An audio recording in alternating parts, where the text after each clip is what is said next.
يعني يقدر ان هو يعمل حاجات بسيطه عشان ما يجيلوش برد خالص؟ ان احنا نسمع كل يوم النشره الجويه، ان احنا نرتدي ملابس الشتاء، ان احنا نهتم بالتغذيه الجيده ونبعد عن التلوث. واحده واحده كده يبقى نسمع النشره الجويه. انت هتقول الحراره بكره هتبقى 10، يبقى لازم انا اطلع الصبح لابس ملابس شتويه ومعايا احتياطي لو حصل مطر، معايا جاكيت ضد المطر وهكذا، وملابس شتويه خاصه لمرضى الحساسيات اللي هم نص الشعب تقريبا. حساسيه الانف 20%، الصدر 10%، حساسيه الطعام ممكن 40%، وحساسيه العين وهكذا. لازم احنا الحاجات دي كلها بيبقى عندنا احتياطات، خاصه كمان مع الناس اللي عندها وزن زايد او امراض مزمنه مهمله، او المسنين او الحوامل او الاطفال الصغار. ملابس الشتاء ما حدش يلبس لي حاجه على مقاسه، يبقى ما فيش حد يبقى لابس جاكيته ضيقه ومفتوحه وعندي حزام، لا ده انت هتلبس الطبقه الخارجيه تبقى فضفاضه وواسعه، وهندخل فيها طبقه عازله من الهواء.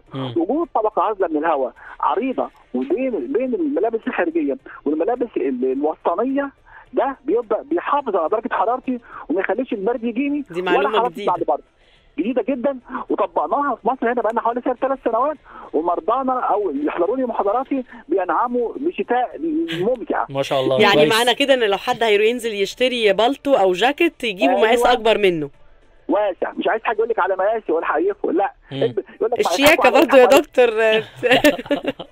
خلينا بقى الصح احلى من الشياكه. طبعا. على فكره يا دكتور ممكن كلام حضرتك يتسق مع الموضه، مش بعيد عنه، لانه كتير جدا من الملابس الشتويه خاصه الكوت، المعطف، البالطو، الجاكيت، الحاجات دي كلها ما بتبقاش ملزقه او محزقه على الجسم، بتبقى اوسع سنه صغيره بما يكفي ان انا داخل القميص جوه على سبيل المثال.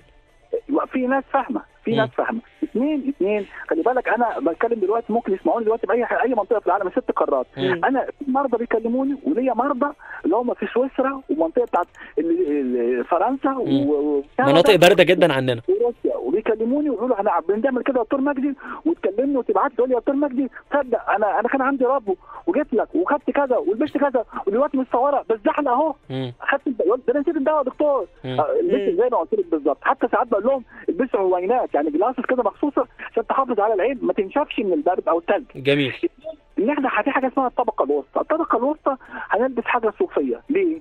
الصوف بيمتص العرق، الصوف بيدفيني، الصوف بيحافظ حرارتي، بس برضه يبقى واسع شويه. الطبقه الداخليه ممكن الطبقه والتوصيل الداخلي اللي هي ملزوقه على الجلد، يبقى ما حدش يلبس لي فانيلا ب7، ما حدش يلبس الصوف على اللحم على طول، ما حدش يلبس لي حاجه مفتوحه واحط ايدي فيها والهواء عمال يجري. يبقى لازم الطبقه اللي على الجلد الداخلي برقبه مقفوله قفله محكمه عند الرقبه وعند الرسغين. عملنا كده بيبقى كان زمان الناس البسطاء احنا واحنا صغيرين كانوا يلبسونا ورق جرايد تحت الهدوم، ده كان كويس بس في وجهه نظر، في ناس تقول لك يا دكتور انه لما تحشي العيل لبس كتير ده مش معناه ان هو كده ممكن يتخنق، ممكن يتضايق يعني من اللبس الكتير، مش ان هو يحميه من البرد. اللي هو عنده حساسيات انهي واحد؟ لا طفل طبيعي عادي.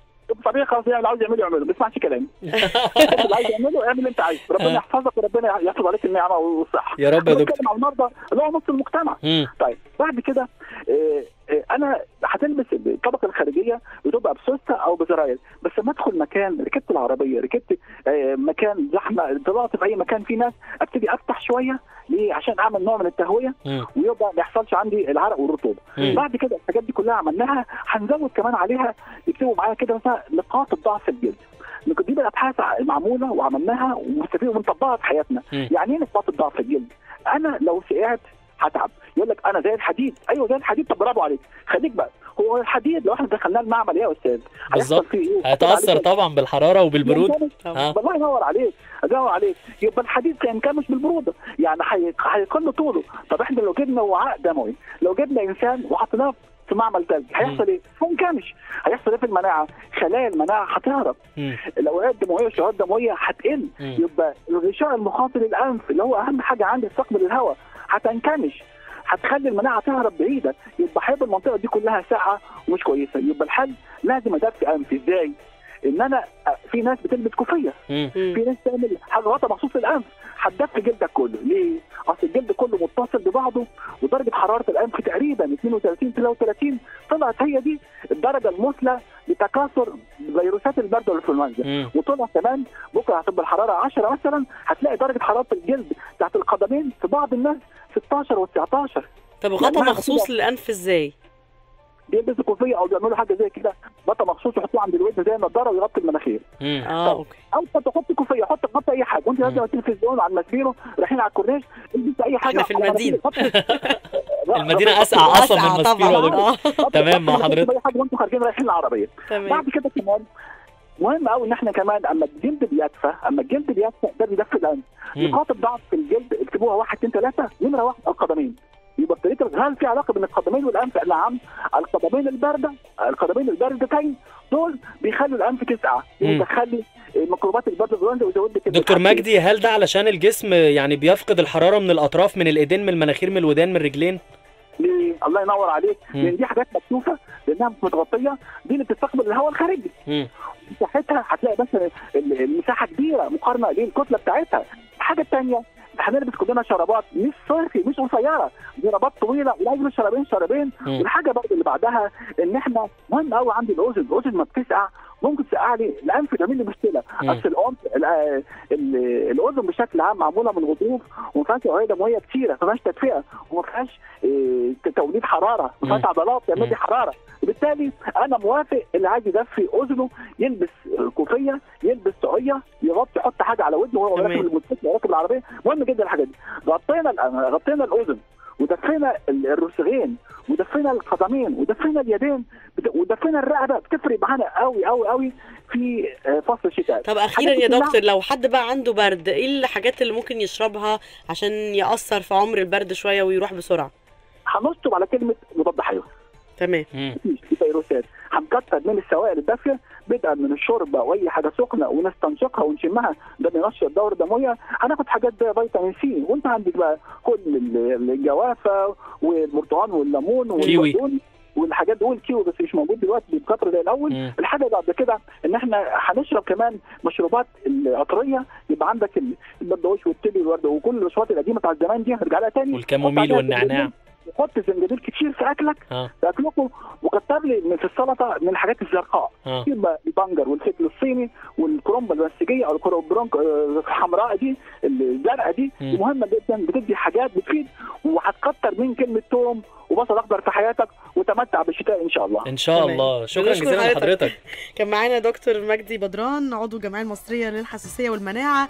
غطوا اذنكم، غطوا قدميكم، غطوا مناخيركم، واشربوا شوربه كتير وحاجات سخنه وفيتامين سي. وخدوا بالكم ان الجوافه فيها فيتامين سي اكتر بكتير من البرتقال، لان الناس كتير يعني بيخمها الموضوع ده. وفي برضو الاء الكيوي فيه فيتامين سي اكتر من الجوافه، وهو دكتور مجدي بيقول مش موجود كتير. هو بالفعل مش موجود كتير لو هشتريه، انما هو موجود عند بعض محلات العصير اللي ممكن يعمل لك الحاجات دي على بعض، الكيوي على الجوافه على البرتقال على عصير. وفي بقى معلومه غريبه جديده دكتور على موضوع الحاجات الزرقاء دي. اول مره اعرف ان فيها فيتامين. وكنت متخيله ان فيها هو ايه الازرق. انا حتى قلت ايه الازرق ده؟ ايه الخضار الازرق؟ الحاجات الموف البنجر والحاجات يعني دي. وكله توم يا جماعه، بس خدوا بالكم في البيت توم وبصل توم وبصل بس في البيت. الحاجات دي يا ريت يعني بعد ما ترجعوا من الشغل عشان مش ذنب اصحابكم اللي في الشغل يعانوا منكم بعد كده. على فكره حاجه مهمه جدا كمان يا الاء، دكتور مجدي بيقولها لنا، انه اللي انا فهمته من كلامه ان الحاجات دي وقايه اكتر منها علاج. ويا ريت يا جماعه نعمل ده. نبعد على قد ما نقدر عن المضادات الحيويه. في ناس متعوده جدا تقعد تبلبع في ادويه. بلاش، يعني انت كده بتضعف مناعه جسمك. على فكره دكتور مجدي هو دكتور في الحساسيه والمناعه، فهو عارف كويس قوي بيكلمنا عن ايه. دي نقطته اللي كان بيتكلم فيها. احنا بقى عايزين ناخد رايكم في الموضوع ده. انتوا ممكن تكونوا